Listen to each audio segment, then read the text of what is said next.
All right. Welcome back, everybody. This is the Fantasy 4 podcast. We've got Landon.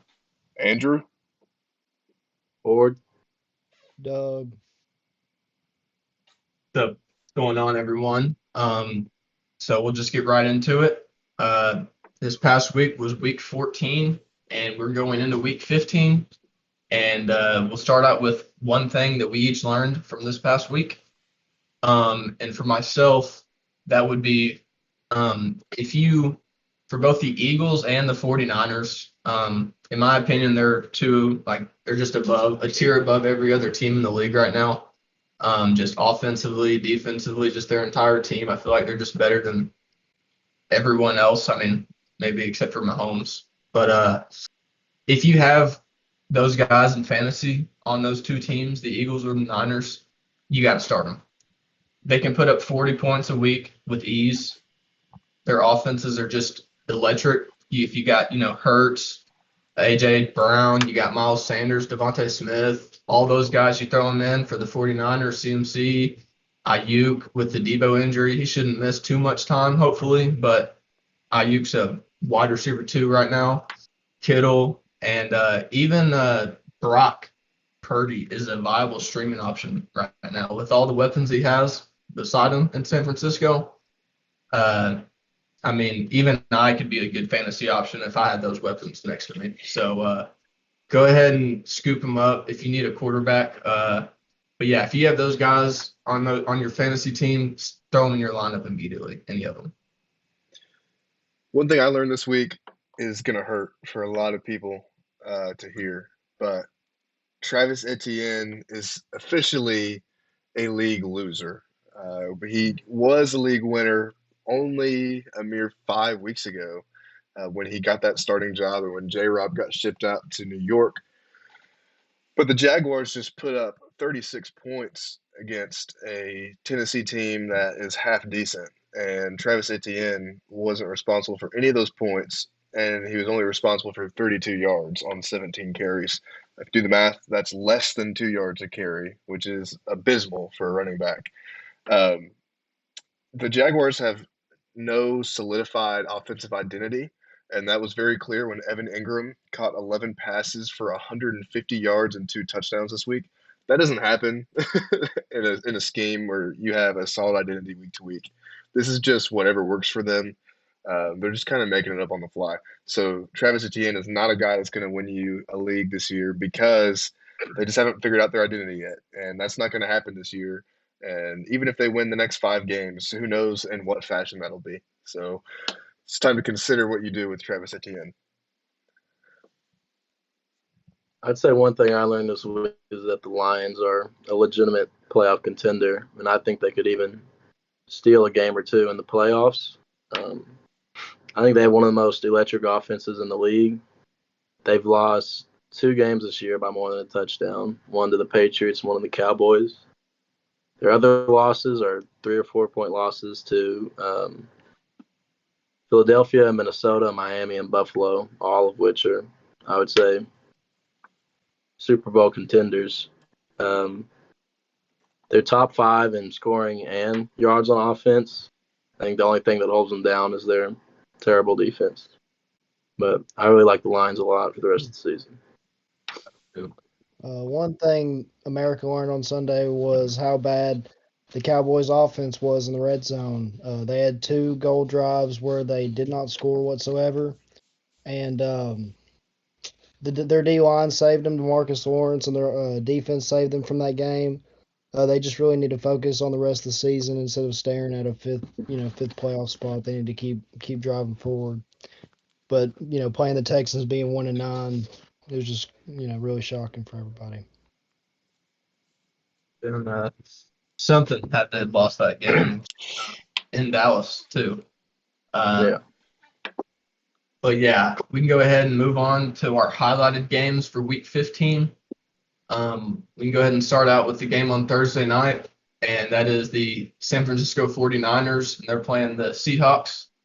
This was being played in Seattle, and the Niners are 3.5-point favorites here. No Devo. I'm sure he doesn't play this week. There's no chance. CMC is going to probably have a heavy workload.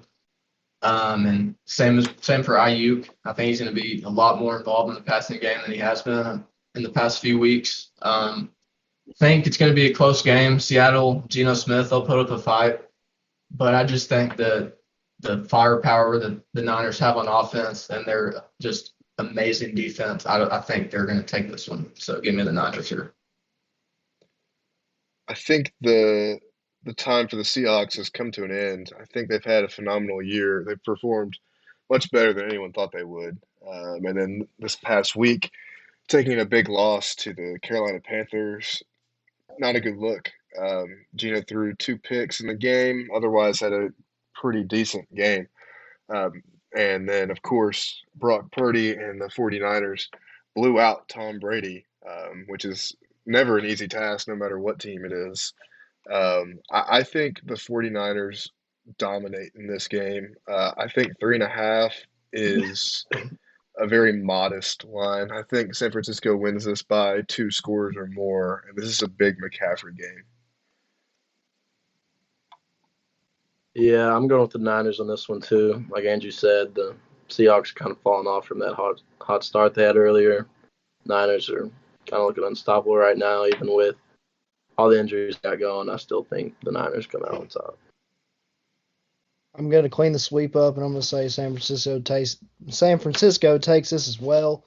They rested a bunch of key players at the end of the Bucks game, which I think will play a big factor in this game.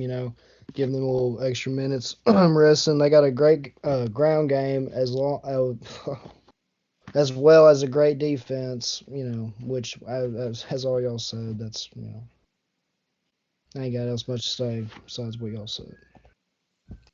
Well, sweet. Next, we'll move on to this divisional matchup in the AFC North. The Baltimore Ravens are taking on the Browns in Cleveland. The Browns are 2.5-point favorites here. Lamar, his availability is still questionable. If he returns, I think the Ravens will take this one. But if he doesn't, then I think Deshaun Watson and the run game that they have right now will prevail, and they'll beat the Ravens. Deshaun Watson's looked better. I mean, he did last week against an even better defense, so that's a good sign. I think him and Amari and DPJ are a great, and Njoku, they're a great little 4-man they've got there in Cleveland. Their offense they've got the running game, and hopefully this passing game will evolve and just be as good as the running game, and they could be a very, very dangerous offense to be against. So, yeah, I'm taking – with that being said, if Lamar plays, give me the Ravens. If he doesn't, I'm going the Browns. So, that. Yeah, it's a tough one to call right now. The Ravens have 2 question marks at quarterback for next week. I know Tyler Huntley came back into the game, but the concussion will have him in the air for the next week. If Anthony Brown plays, I don't think there's any chance the Ravens win this game. If Tyler Huntley plays, I think it's a toss-up. If Lamar plays, the Ravens win. It's just so hard to say for sure with this game. I think Deshaun Watson still, no matter the case, I think he has his best game of the year so far. I think this is a big leap for him to take. The Baltimore secondary has been somewhat questionable at some points this year. Obviously not last week when you play Mitch Trubisky. Things are a little bit different, get a little bit easier for you. I think they're going to have too much confidence after playing Pittsburgh and getting that win. I think the Browns win as long as Lamar doesn't play. Yeah, last I looked, Lamar was ruled out and Huntley was questionable. I don't know if Lamar's actually questionable or not, but the Ravens have struggled against a terrible Broncos and then a pretty bad Pittsburgh, and I think Cleveland is better than both those teams, and I just don't see the Ravens coming out with the win on this one. Well, I was very disappointed in our defense last week against the Bengals. Our secondary was just non-existent against those receivers. But Deshaun Watson did improve a lot in the pocket. He just looked a lot more comfortable. I think the key to this Ravens game is that they actually utilize Nick Chubb and Kareem Hunt like they didn't do last week whatsoever. So put them in the game, let them run the ball a little bit, maybe the outcome will change. But our defense is abysmal and is not getting any better. Next game is the another divisional matchup. This will be pretty exciting. The Dolphins and the Bills. This one's being played in Buffalo. The Bills are 9.5-point favorites right now on this one. Last time I looked, so that might change by game time, but 9.5 seems pretty steep It's for. ridiculous. I mean, yeah. Yeah. Against the Dolphins. I mean, maybe they know that they have some injury news that we don't know yet. Maybe Tyreek's just not going to play, and we don't know. I don't know. He was limping around everywhere. At this time, we're down to 7.5, but still, 7.5. Okay. that's still Yeah. crazy. Yeah, 7.5 is still pretty high in my opinion. So if Tyreek plays, and Waddle didn't have any injury last game, I don't think. But if Tyreek plays, I think I'm going to go Miami here. I think he'll have a bounce back game after losing in LA. And Josh Allen he's looked amazing. But I'm this hot offense that the the Dolphins have. It could just explode any week, and why not this week against their division rival? So I'm gonna give me the upset here, and I'm gonna go on the Dolphins. If I remember correctly, the Dolphins won this matchup last time, correct? They came back from a pretty big deficit and won late in the fourth. But here's the difference. Not only are we in Buffalo, but we're going to have Buffalo elements. This is going to be a snow game, the way it looks right now. That's a very important factor because Miami had heaters at their last game at SoFi when it was in the mid 50s. This is not something that anyone in Miami is used to. This is going to be Buffalo's bread and butter game.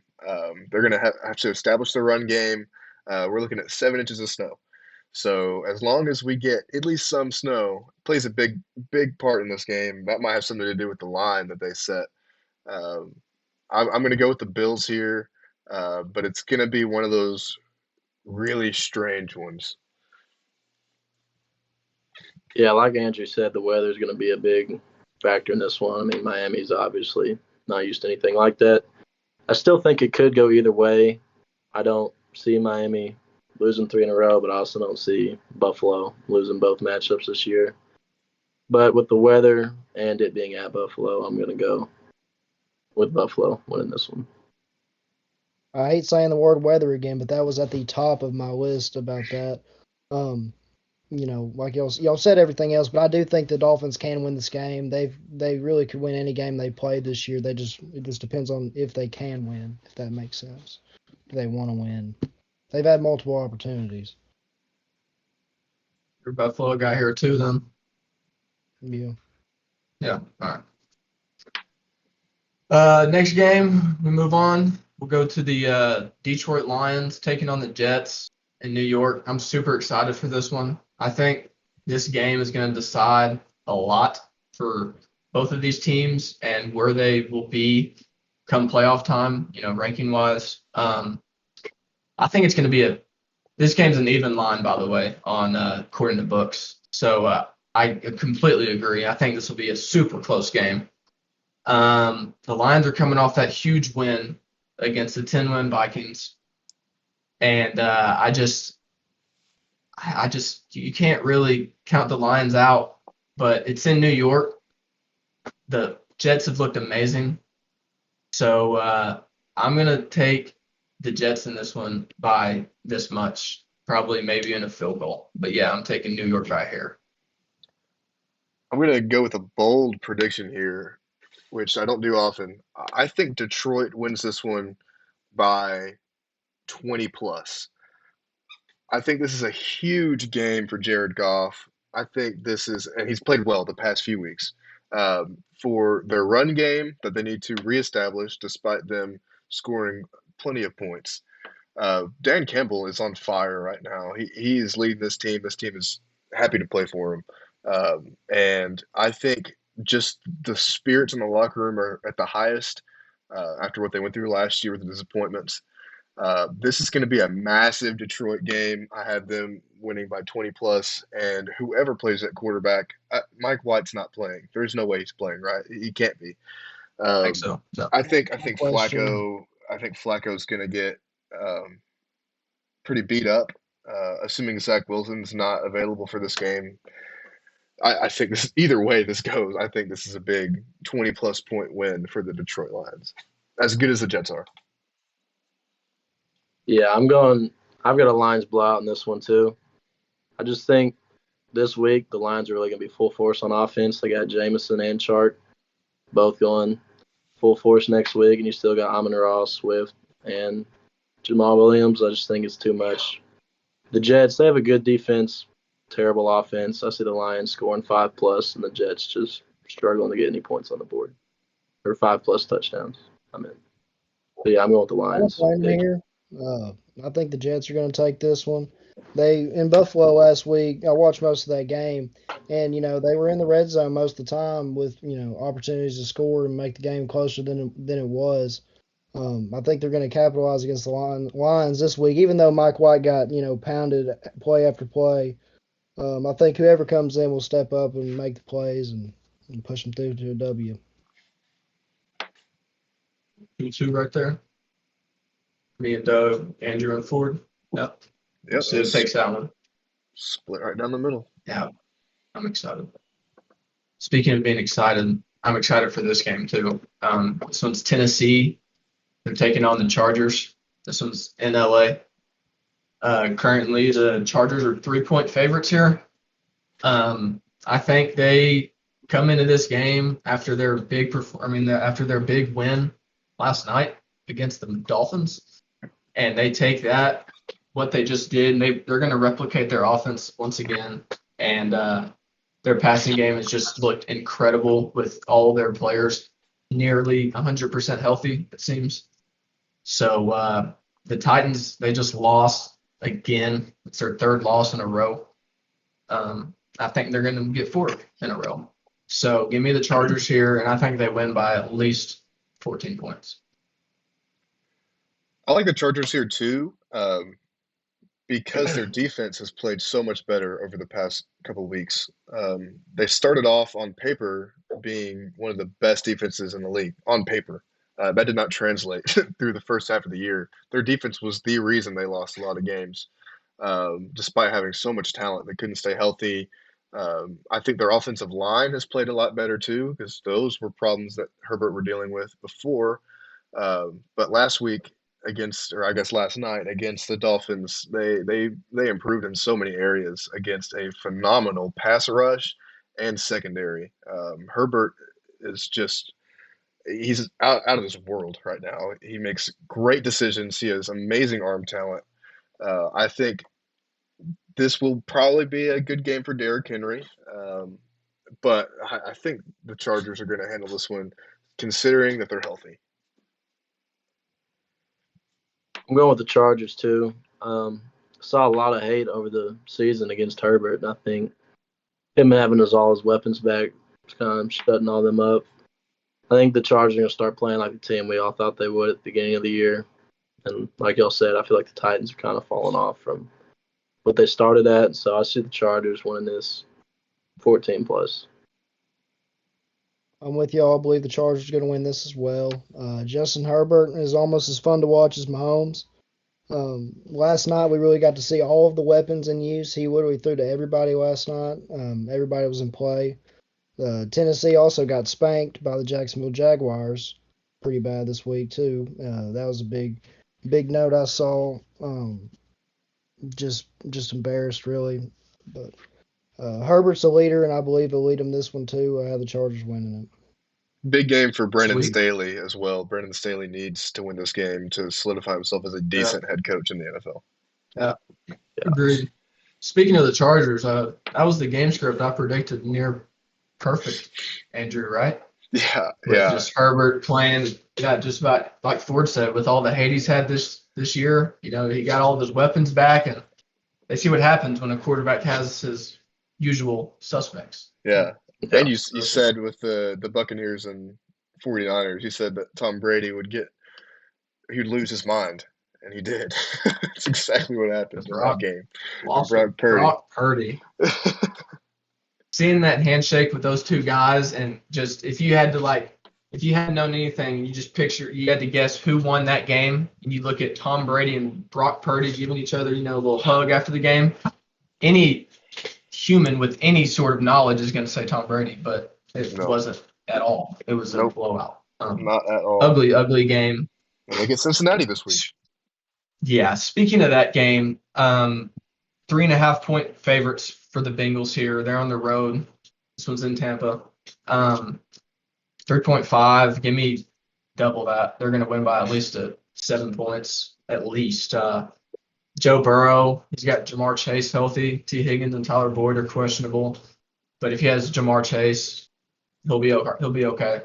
And they have Hayden Hurst as another option to throw to get some bodies off of Jamar. So I just think if Joe Burrow and Jamar Chase are healthy, there's not many teams that they will lose to with their defense, who has been pretty decent, pretty good this year. So give me the Bengals here in a game that I don't think will be as close as Vegas does. I feel like every week we're waiting on the Buccaneers to break through and, okay, we're just messing around. Here, we're actually going to play. It just hasn't happened yet. I mean, every week I feel like you want to count on Tom Brady to win a game, but he can't do it. And I think this has proved nothing more than that Todd Bowles is not a good head coach. Todd Bowles has never led a team well enough to even be considered a head coach. Bruce Arians leaving had a much greater impact than anyone ever thought. Also, Cincinnati is coming off of a Super Bowl appearance last year, and they're playing better than the opponent that they faced in the Super Bowl. They seem like they want to run it back, and that they're playing really hard. Despite their offensive line issues, they're able to overcome it. I'm going to say Cincinnati wins this one. I want it to be close for the sake of Tom Brady playing well, but I just don't think it can be. I think it'll be Cincinnati by 8+. Yeah, I've got Cincinnati in a landslide in this one too. They're super high right now, and even they got some injury troubles. But I honestly think Tampa is one of the most mediocre teams in the league. They haven't been good all year. Can't do anything on offense, and their defense isn't great either. I don't see them giving any struggles to Cincinnati this week. Well, if I could, I would retract my statement from last week about Tom Brady because it didn't look that great coming into this week. Bengals are going to win this one as well. The Buccaneers' offense last week was just really hard to watch, most times. The one thing I do want to say is Brady, and he will do Brady things, so you never know. There is a slight possibility, but I do believe that this will be a big Jamar Chase game. The Buccaneers secondary really hadn't shown themselves this year. Like Ford said, they're mediocre. Bengals win this one as well. Sweet. Another one. Nice. We'll move on. Say what? I ain't taking any chances. Yeah, I wouldn't either. I'm fine with being wrong on that one. I don't think it'll happen. Yeah. Yeah. I doubt it. Move on to Sunday night. Primetime. This game's being played in Washington between the Giants and the Commanders. The Commanders are 4.5-point favorites here. The Commanders are coming off a bye, and before their bye, they had just played the Giants and went to overtime, tied 20-20. So this game's in the air to me. Giants haven't been too hot this past month. They've looked mediocre, probably a lot less than mediocre. I just think with it being at home, I think Taylor Heineke will win this one by probably another pair again, like I said earlier. But, yeah, I think the Commanders take this one very closely. I hate picking the Commanders to win anything. It just feels so gross. I don't know why. Like, there's on paper, like you have a weird Taylor Heineke at quarterback, and all right, you have a good receiver, you have young running backs. Like the team is just so strange, and it's incredible that they're winning any games. But nonetheless, I think they will win this one against New York, simply because they're coming off of a bye. They get one of those late buys. Good for them. That'll help propel them for the next few weeks. I think New York got beat up last week, and you could say bounce back, but they might just be too beat up and tired to win this one. So I'm going to go with the Commanders. It'll probably be close, though. I'm going with the Commanders too. This could go either way. I mean, I think both teams are not as good as their record shows. I mean, I think the Commanders have at least a decent defense. Well, I mean, a little above average. I mean, I'm going with the Commanders by just a little bit. It could go either way, though. Once again, I'm going to come in with a sweep. I'm taking the Commanders. The old rivalry games are always really fun to watch to me. Sometimes a lot of the times they're good because they're really competitive, and Redskins and Giants have been a rivalry for a minute. Saquon cannot do it all. There's not really much else to talk about other than Commanders. W. The last game we've got for this week is the Monday night game. I hate that we have to talk about this game, but we do. It's the Rams, and they're playing the Packers. It's in Green Bay, and the Packers are 8-point favorites. Last time I looked, could change. Baker versus Aaron Rodgers. I mean, I'm going to take Aaron Rodgers. That's all I got to say. So give me the Packers here. The Packers team as a whole it's laughable how they haven't performed this year. The receivers are bad. Aaron Rodgers is the only good part of that team, and it's making him look bad.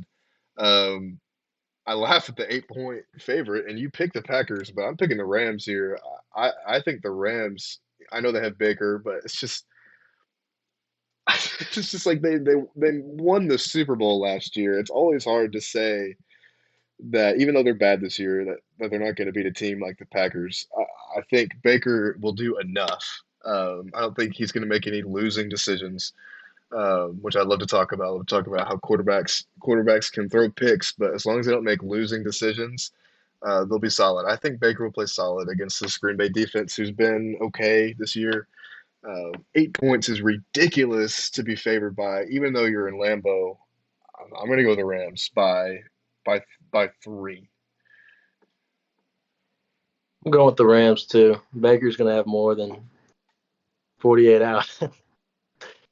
48 hours to prepare for this week. It's true. He's going to get the offense going. He's still, I mean, I don't really have too many weapons, but we saw what he did last week. Late game winning drive, not knowing any of his teammates, the playbook, nothing. He's going to have a full week to prepare this time. Baker sending Rodgers home crying. Easy. I think it's also important, though, that teams have more than 48 hours to defend against Baker now. They have more time to plan against him. So that's what kept me from making this a blowout. Because I don't know. I think Baker will have a solid game. Go ahead, Doug. Make it 2-2, Doug. Aaron Rodgers is going to go in that medical tent before the game even starts. He's going to come out of the medical tent like a new man. He's going to go out there. He's going to win the game for the Packers, really. Baker Mayfield, I love that guy. I'm glad he did what he did against Derek Carr and the Raiders. I'm not a fan of them. But no, Aaron Rodgers is going to win this game for the Packers. Nothing really much else to it. They need to get the ground game going. It'll be hard with the D-line, but if they do, it'll be great for them because the receiving core is, not that great. So Go Pack, go. Go Pack, go. go Pack, go. So with that, those are our highlighted matchups for the week, and we'll move on to our last portion, which is our pick of the week. Last week, I believe I was the only one who had theirs hit. Mine did. Right? I can tell you that wrong? much. Mine did. For Nope. Yeah, so how about we get a little 4-0 sweep this week on the pick of the week? So everybody hits. Everybody. I'll go ahead and start out with mine. There's a lot out there, that I liked. But this one stuck out to me in particular. You don't have to worry about any guys being healthy or that are questionable. All these guys that he has are healthy. And, I'm going to go with Patrick Mahomes over 145.5 passing yards in the first half. He's taking on the Houston Texans. This one's in Houston, but who cares? I mean, it's going to be a blowout. I think they're going to he's going to lead them to an early lead. They're going to be up by 2 scores at half at least. And with this 145.5 number, Mahomes has actually hit this 4 times out of his last 5, and he's missed it 1 time in his last 9 games. And so I like this spot here for Mahomes. I think it's a really low number for the defense that he's going against. He could get this in 2 drives, So give me Patrick Mahomes over 145.5 passing yards in the first half. My philosophy is very simple for my pick. I have Christian McCaffrey over 67.5 rushing yards, coming off a huge game, rushing for over 110 yards against the Buccaneers, who have solid linebackers. Their defense maybe not so good. They're playing Seattle this week, who may be losing some of their pride. And without Debo playing, you're not going to have to worry about any of that weird Debo stealing your carries deal. I think 67.5 is a pretty low number, all things considered. You're not going to want to throw as much with Brock Purdy this week against some pretty solid corners. I think this is a big McCaffrey game. Should go over 67.5 rushing yards. Been big on the line this week, and I've got Goff over 252 yards. The Jets have a good pass D. They got Sauce Gardner, one of the best corners in the league, but the Lions have 3 guys who could easily go over 100 yards. We all know what Amon-Ra can do. I really like DJ Chark when he's healthy. He plays pretty good. Last week, Jameson only had 1 catch. It was a touchdown, but it's his first game. I think he's going to get more involved this next week, and I just think that Goff has way too many weapons to throw to not hit this. He's thrown for over 330 yards the past 2 games, and I see him eclipsing this again against the Jets. Like that. I'm going to go with the wide receiver turn running back Cordell Patterson over 44.5 rushing yards. He's hit that in the past 4 games, and also he's going up against the New Orleans defense, who is 22nd in the league for total rushing yards a game. They're giving up an average of like 110 right now. So I think he can easily hit that. He's a guy that's always on the field doing something, whether it's running, passing, receiving. We haven't talked about the Falcons, but they have been a fun team to watch this year with Mariota at the QB. Well, they got he's Ritter out this now. week, huh? Yeah, they got Ritter quarterback, so that's even a better prop than you thought, because they're not going to want Ritter to throw a bunch this week. Good job, Doug. Good pick, Doug. Well, everybody, that concludes this week's episode of Fantasy 4. So thank you guys. Thanks everyone for listening, and we'll see you soon. Peace out. Peace out.